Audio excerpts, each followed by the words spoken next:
They laughed. When I said I'd start a cupcake business, now I own the strip mall. They work. And imagine this.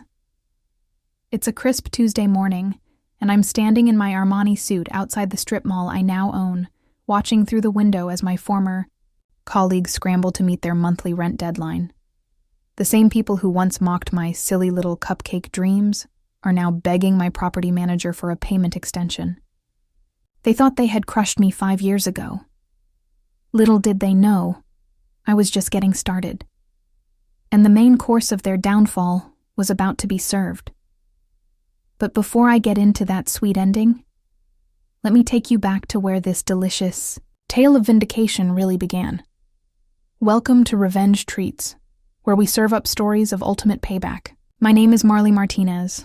I'm in my late 30s, and for 12 long years, I believed that if I just worked hard enough at Pinnacle Financial Services, if I just sacrificed enough of my personal life, if I just proved my worth over and over, again, I'd finally get the respect and promotion I deserved. I couldn't have been more wrong. Before we dive into this satisfying story of justice served cold, I want to ask you, have you ever had someone dismiss your dreams so cruelly that it lit a fire in you? Have you ever plotted a little revenge, even if only in your head? Let me know in the comments. And if you're hungry for more stories where the underdog gets the last laugh, make sure to hit that subscribe button and ring the notification bell. For Revenge Treats, trust me, you won't want to miss what's coming. For 12 years, I was the backbone of Pinnacle Financial Services. I'm not being dramatic. I have the numbers to prove it. While my colleagues took 2-hour lunch breaks and left promptly at 5 p.m., I was there until 9 or 10 p.m., perfecting client presentations, catching errors that would have cost us millions, and building relationships that brought in over $50 million in new business during my tenure. I missed my sister's wedding rehearsal to close the Henderson deal. I canceled 3 vacations to handle crisis situations. I even came in with pneumonia because Marcus Blackwood, our division head, said the quarterly review couldn't wait. Marley's our secret weapon, he'd tell the other executives with that charming smile of his. She makes us all look good. The promises started small. Keep this up, Marlie, and you'll have my job someday. Then bigger. I'm putting together a recommendation for your promotion to senior vice president. You've earned it. Year after year, the carrot dangled just out of reach. There was always one more quarter to prove myself, one more major client to land, one more fire to put out. Meanwhile, I watched as my male colleagues with half my experience and a quarter of my results got promoted around me. Jake Morrison, who I'd literally had to teach how to read a financial statement, became a vice president after just 4 years. But Marcus always had an excuse. The timing isn't right, or the board wants to see more leadership experience, or my personal favorite, you're so valuable in your current role, we can't afford to move you. What I didn't know was that Marcus Blackwood wasn't just my boss. He was a master manipulator who had built his entire career on taking credit for other people's work. And I was his favorite ghostwriter. The discovery came on a Thursday evening. In March. I was working late again, preparing for the biggest presentation of my career, a pitch to Meridian Industries that could bring in $25 million in annual revenue. I'd spent 3 months crafting this proposal, analyzing every aspect of their business, developing a revolutionary investment strategy that would save them millions while generating substantial returns. I needed to grab some files from Marcus's office, and he'd already left for the day. His computer was still logged in, something that should have been against company policy, but Marcus always thought rules were for other people. As I reached for the papers on his desk, his email notification chimed. The subject line made my blood freeze. Meridian presentation, final version. The email chain was between Marcus and David Chen, the regional director. I watched in horror as I scrolled through their conversation. David: brilliant work on the Meridian strategy. Marcus: this is exactly the kind of innovative thinking we need more of. I'm recommending you for the executive VP position. Marcus: Thanks, David. I'm particularly proud of the risk mitigation framework. Took me months to develop. The risk mitigation framework I had created from scratch. I kept reading, my hands shaking. David, the board is impressed. They want to fast-track your promotion. This Meridian deal should seal it. Marcus. Perfect timing. I've been mentoring Marlie Martinez on this project. She's been helpful with some of the research legwork. 12 years of my life, my expertise, my innovations, reduced to research legwork. But it got worse. Much worse. I found another email thread from 2 weeks earlier. Marcus to HR. I need to discuss Marlie Martinez's performance issues. She's become increasingly difficult to manage, and I'm concerned about her attitude affecting team morale. I think it might be time to transition her to a different role, perhaps something more suitable to her skill level. The room started spinning. For months, Marcus had been setting me up to take the fall. He was going to present my Meridian strategy as his own masterpiece, get promoted to executive VP on my work, and then have me demoted or fired to eliminate the only person who knew the truth. I printed everything. Every email, every document, every piece of evidence of his systematic theft of my work going back 3 years. My hands were shaking so badly I could barely operate the printer. The next morning, I marched into Marcus's office with a stack of printed emails and a recorder app running on my phone.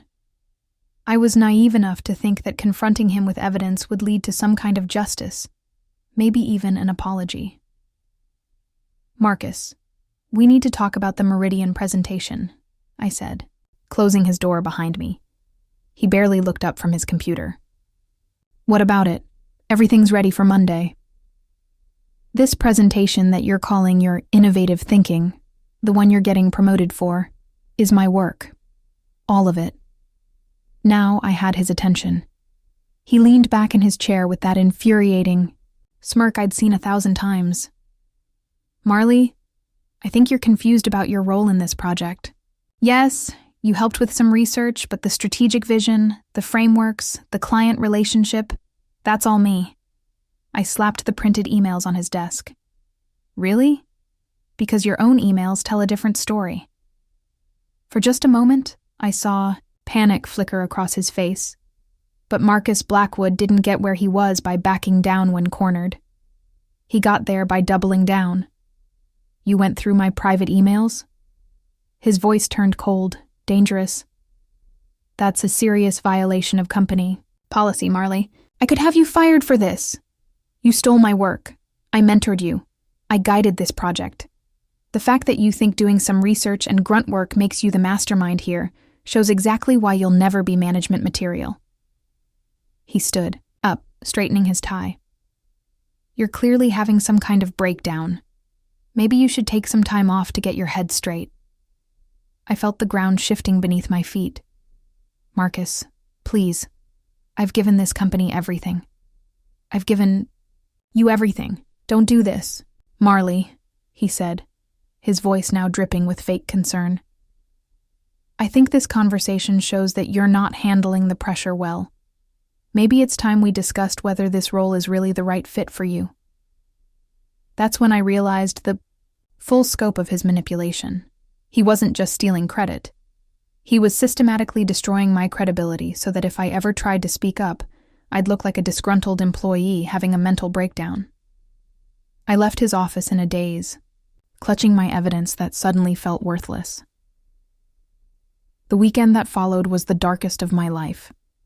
I sat in my apartment, surrounded by 12 years' worth of performance reviews, commendations, and client thank you letters, trying to figure out how I'd been so blind.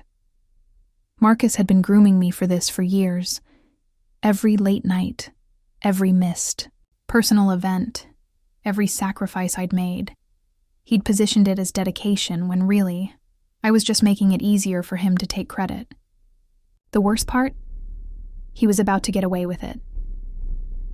I called my sister Elena on Sunday night, sobbing into the phone. I'm such an idiot, Elena.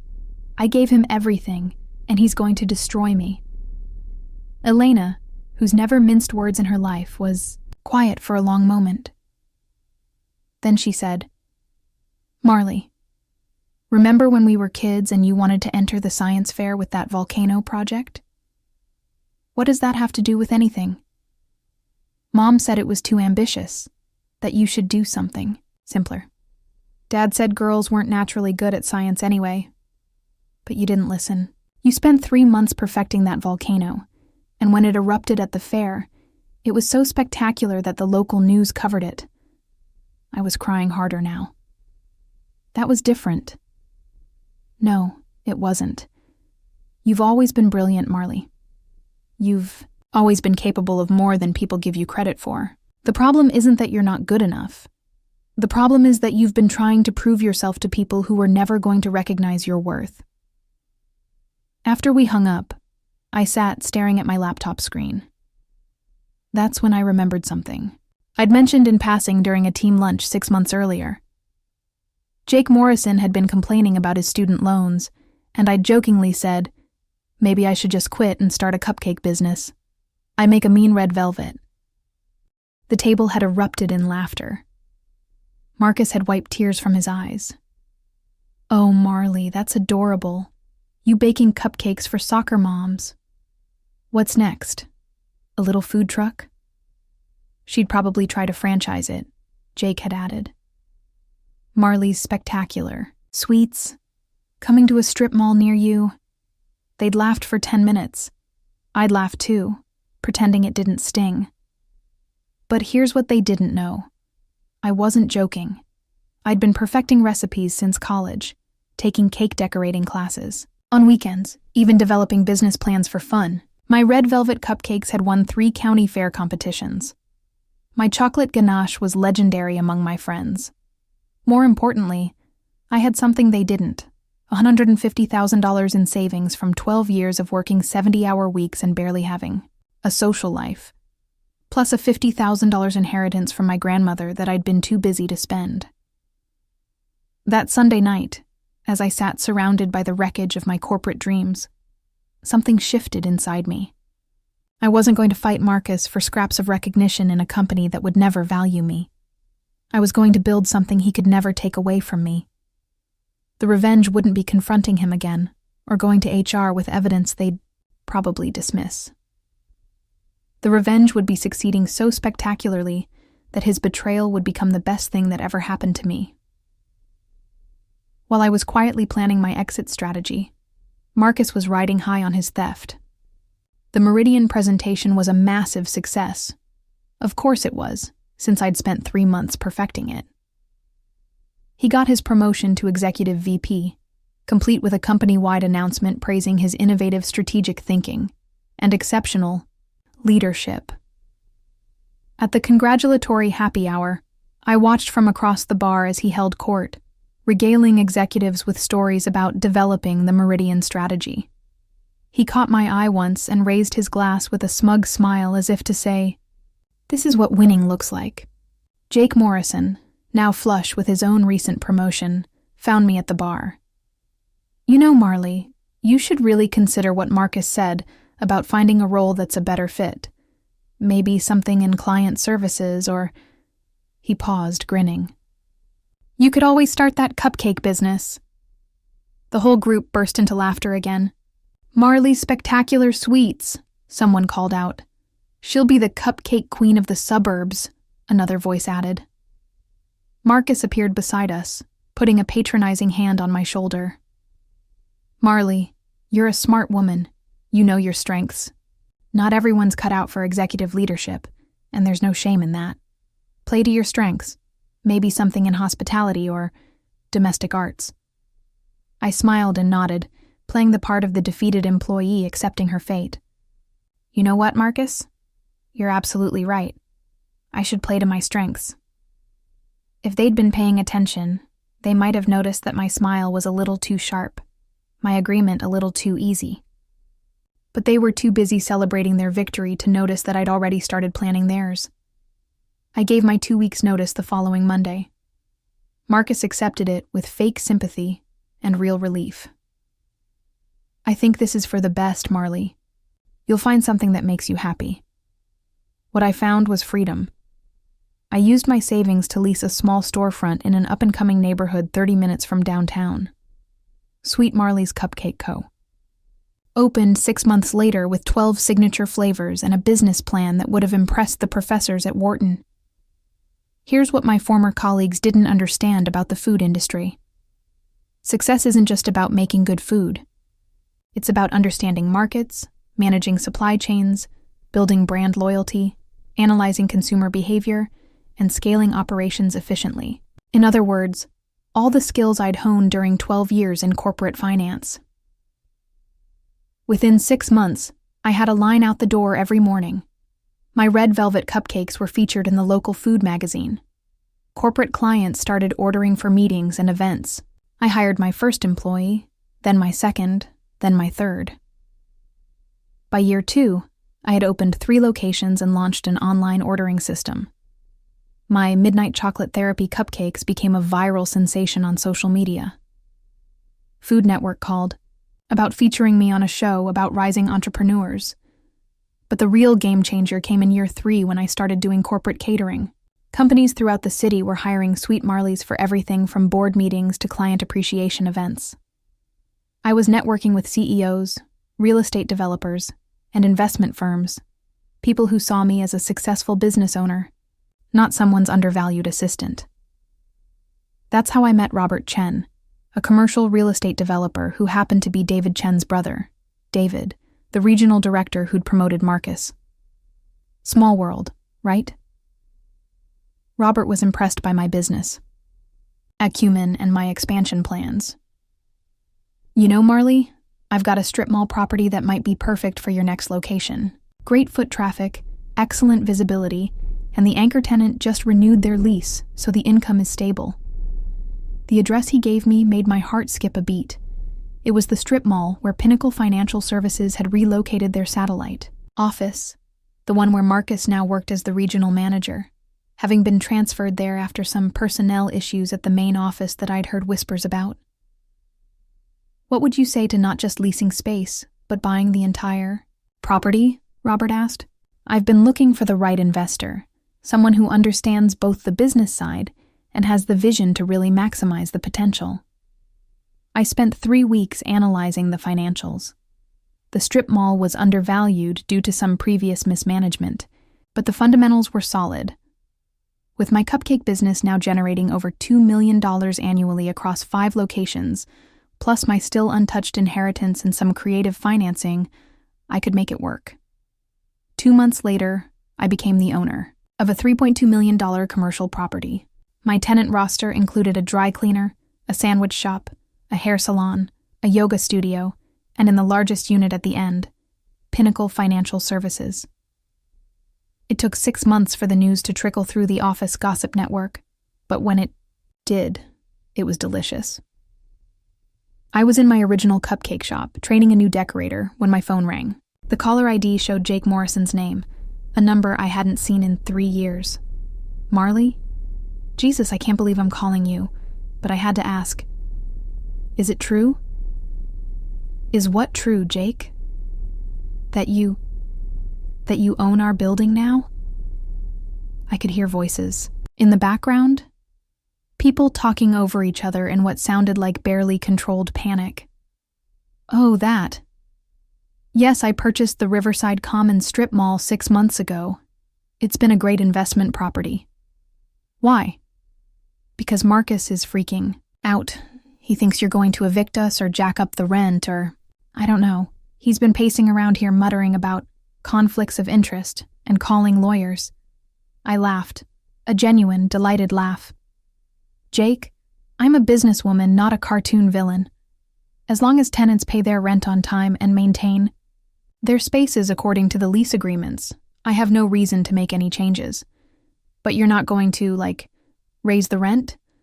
Well, there are standard annual increases built into most commercial leases, usually tied to inflation and market rates. I believe your lease is up for renewal next year, right?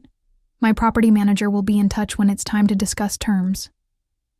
The silence on the other end was deafening. Marlie, look, about how things ended at the company. Jake, that was the best thing that ever happened to me. I should probably send Marcus a thank you card.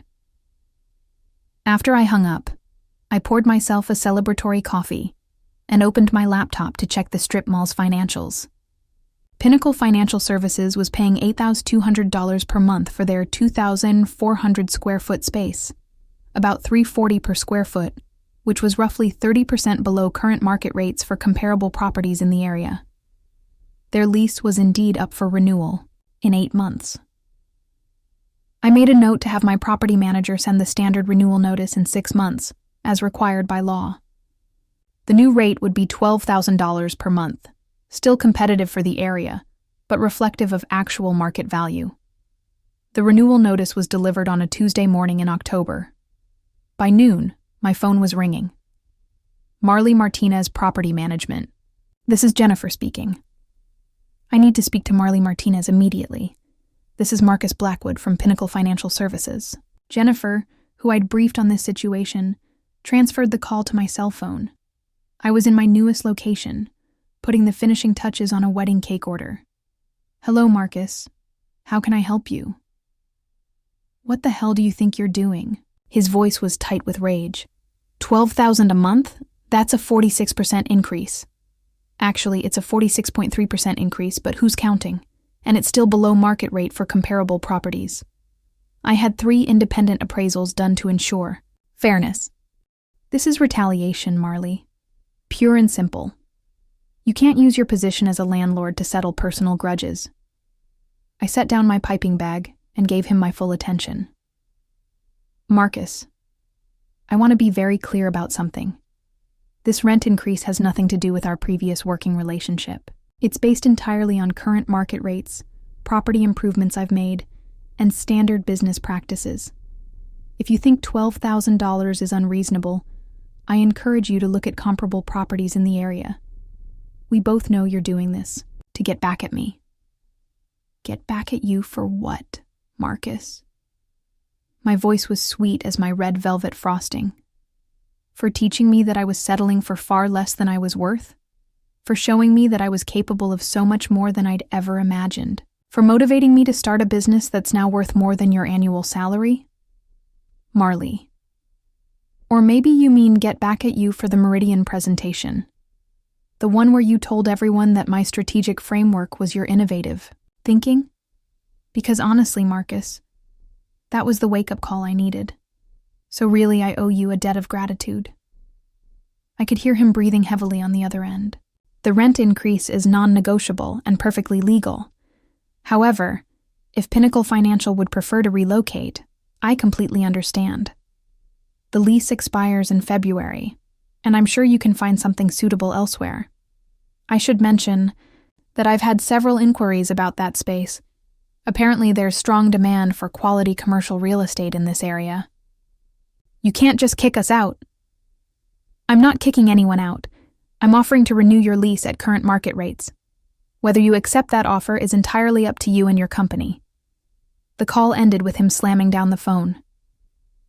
Marcus spent the next 2 months desperately searching for alternative office space. The problem was that comparable properties in the area were actually renting for $13, $15 per square foot, making my $5 per square foot rate look generous by comparison. Meanwhile, word had gotten out in the local business community about the Cupcake entrepreneur who'd become a commercial real estate owner. I was invited to speak at a women in business luncheon about alternative paths to success. The local newspaper ran a feature story titled, "From Corporate Burnout to Sweet Success: How One Woman Built an Empire, One Cupcake at a Time."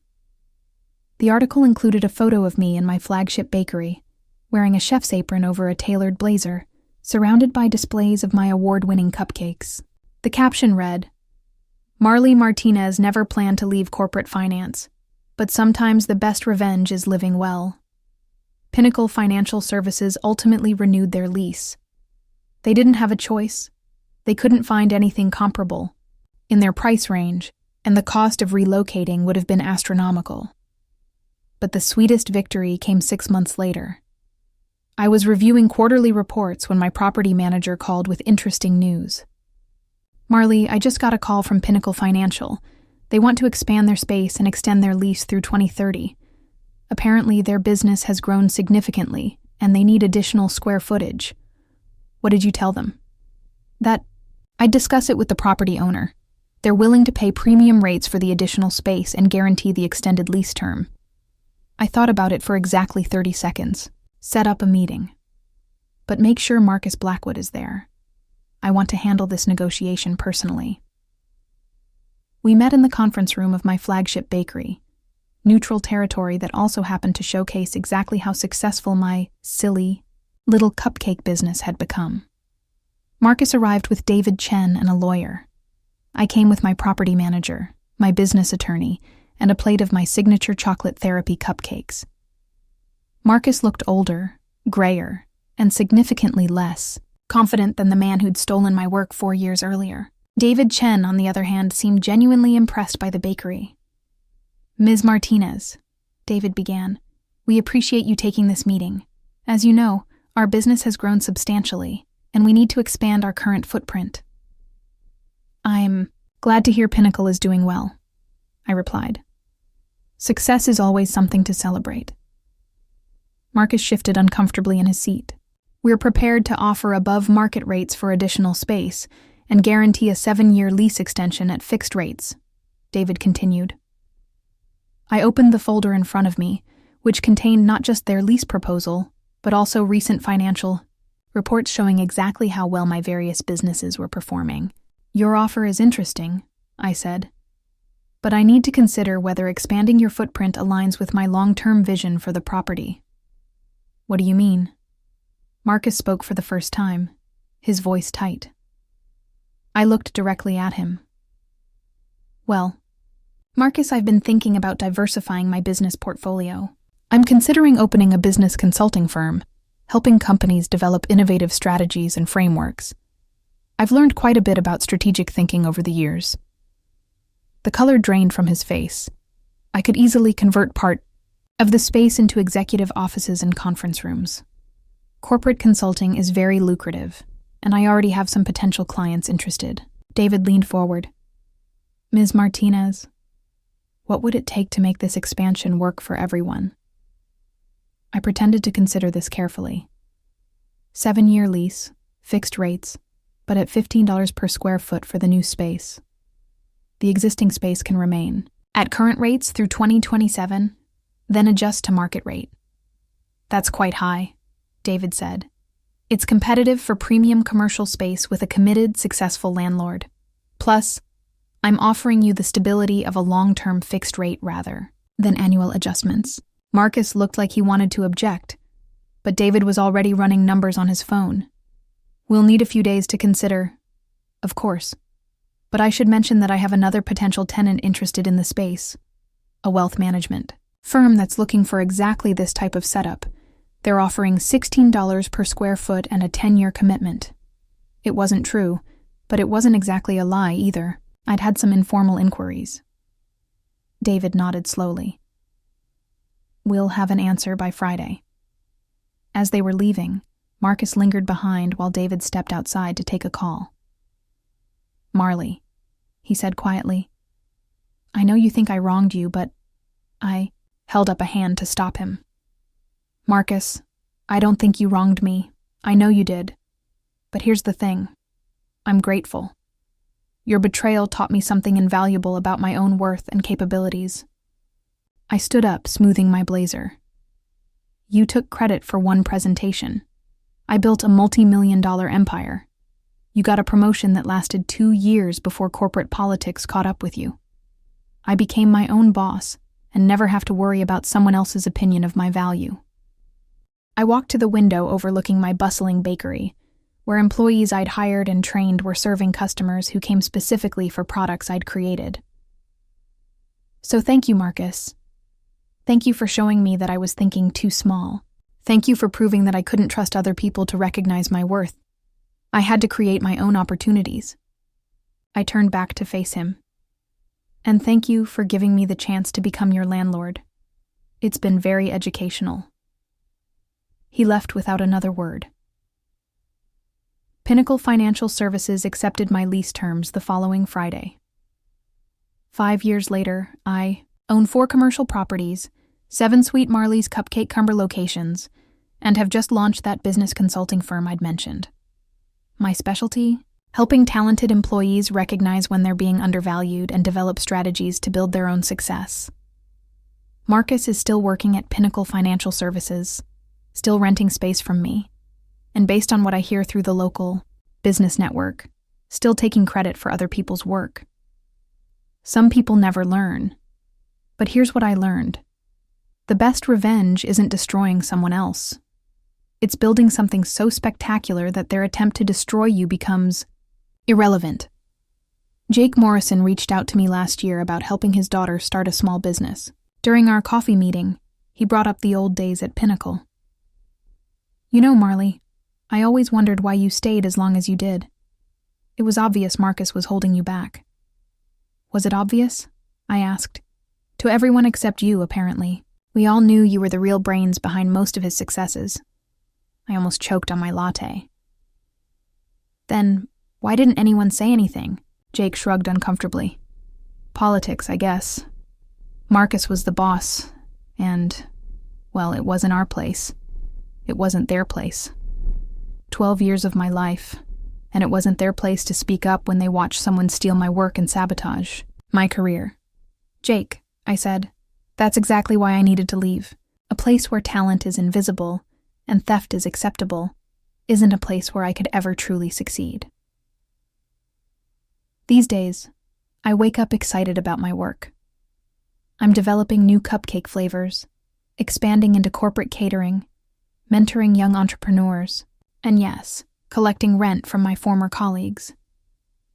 My newest venture is a food truck, Marlie's Spectacular Sweets, the name they once mocked, that parks outside office buildings during lunch hours. It's been so successful that I'm franchising the concept. Last month, I drove the truck to the downtown financial district and parked right outside Pinnacle's main headquarters. The line of customers stretched around the block, including several executives who remembered me from my corporate days. Marlie, I can't believe it's you, gushed Linda from HR. You look amazing, and this business, it's incredible. Thank you, Linda. It turns out I was right about having a talent for this. You always were brilliant, she said, then paused. I hope you know that we all respected your work back then. I handed her a red velvet cupcake with cream cheese frosting, my signature recipe that had never failed to impress. Linda, if you all respected my work, I would never have needed to leave to get that respect. She took a bite of the cupcake, and her eyes widened. This is amazing. I know, I said with a smile. I always was good at this. People often ask me if I miss corporate finance, if I ever regret leaving such a prestigious career to bake cupcakes. The question always makes me laugh. I don't miss begging for recognition that never came. I don't miss sacrificing my personal life for someone else's success. I don't miss feeling like I had to prove my worth over and over again to people who were determined never to see it. What I do love is building something that no one can take away from me. I love mentoring young women who remind me of my former self, brilliant, dedicated, and undervalued. I love the fact that Marcus Blackwood will be paying me rent for the next 5 years. A monthly reminder that his betrayal was the catalyst for my greatest success. But mostly, I love that I proved something important. When people laugh at your dreams, sometimes the best response is to make those dreams so successful that they can't afford to keep laughing. The cupcake business they mocked now employs 43 people and generates more revenue than Marcus makes in 3 years. The silly little food truck idea has become a franchise opportunity with 12 pending applications. The woman they dismissed as not management material now owns the building where they work, and that's how I serve them a dish they never saw coming. Sometimes the sweetest treat is justice served with a side of buttercream frosting. What did you think of this serving of revenge? Would you have done anything differently? Or do you have a story where you had to cook up your own revenge treat? Maybe you've been in a situation where people dismissed your dreams or talents, only to watch you prove them spectacularly wrong. Or perhaps you've had to deal with a boss or colleague who took credit for your work. How did you handle it? Dish it out in the comments below. I read them all. Your story might just inspire someone else who's dealing with their own Marcus Blackwood. If you enjoyed this story and are hungry for more tales where the bill always comes due, make sure to devour that like button, subscribe to Revenge Treats, and hit the notification bell so you don't miss our next serving. We've got some incredible stories coming up, including one about a woman who discovered her business partner was embezzling funds, and her revenge involved the IRS, a forensic accountant, and a very public bankruptcy filing. Thanks for joining us at Revenge Treats, where payback is always on the menu, and the dessert course is always the sweetest.